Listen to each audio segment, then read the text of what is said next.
Hello दोस्तों, आपका स्वागत है हमारे चैनल आर मोटिवेशनल मैजिक पे। आज मैं आपको गौतम बुद्ध की एक कहानी बताने जा रही हूँ।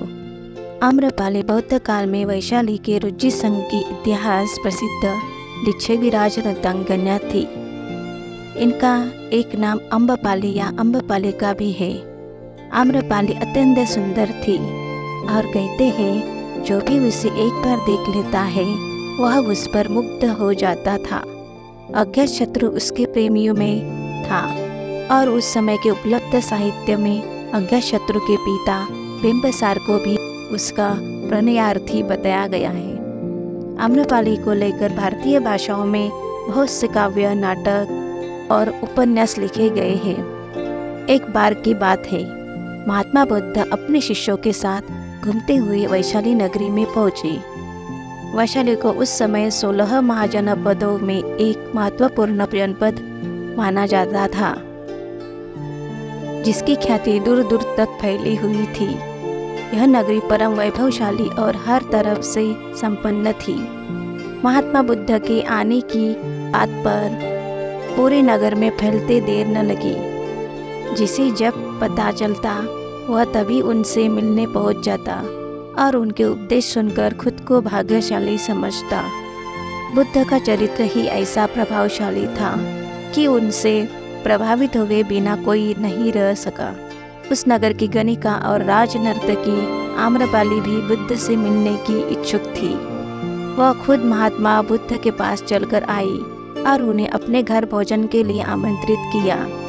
उसने इतने सरल और प्रेम भाव से बुद्ध से विनती की कि बुद्ध मना नहीं कर सके। जब यह बात उनके शिष्यों को पता चली कि महात्मा बुद्ध ने एक गणिका का आमंत्रण स्वीकार किया है, तो सबने इसका विरोध किया। महात्मा बुद्ध ने बड़ी सरलता से अपने शिष्यों से कहा, मैंने तो उसकी प्रेम भावना देखी। उसमें जिस भावना से मुझे बुलाया है वह बिल्कुल पवित्र और निश्चल था। वह आज मुझसे मिलने के लिए एक गणिका बनकर नहीं बल्कि एक भक्ति भाव से आई थी। फिर भला मैं कैसे उसका आमंत्रण स्वीकार न करता, वह चाहे एक वेश्या हो या फिर कोई सन्यासी। यथा समय बुद्ध आम्रपाली के घर भोजन के लिए गए। वो पहले से ही भोजन की सारी व्यवस्था करके भगवान बुद्ध के आने की राह देख रही थी। मन में यह विचार भी आ रहा था कि कहीं बुद्ध अपनी बात से मुकर न जाए। इतने बड़े सन्यासी भला क्यों एक वेश्या के बुलाने पर उसके घर आकर भोजन करेंगे। परंतु जैसे ही आम्रपाली ने बुद्ध को अपने घर आते देखा, उसकी प्रसन्नता का ठिकाना न रहा। वह दौड़कर दरवाजे पर गई और उनका स्वागत किया। खुद अपने हाथों से भोजन परोसा और उनकी आवभगत की।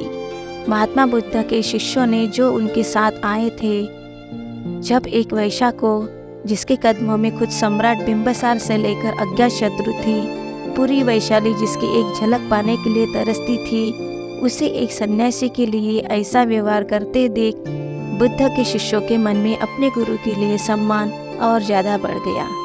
आम्रपाली ने महात्मा बुद्ध के व्यक्तित्व के बारे में जैसा सुना था, उनसे मिलने के बाद वह उससे ज़्यादा प्रभावित हुई और उसी समय वह बुद्ध की शरण में चली गई।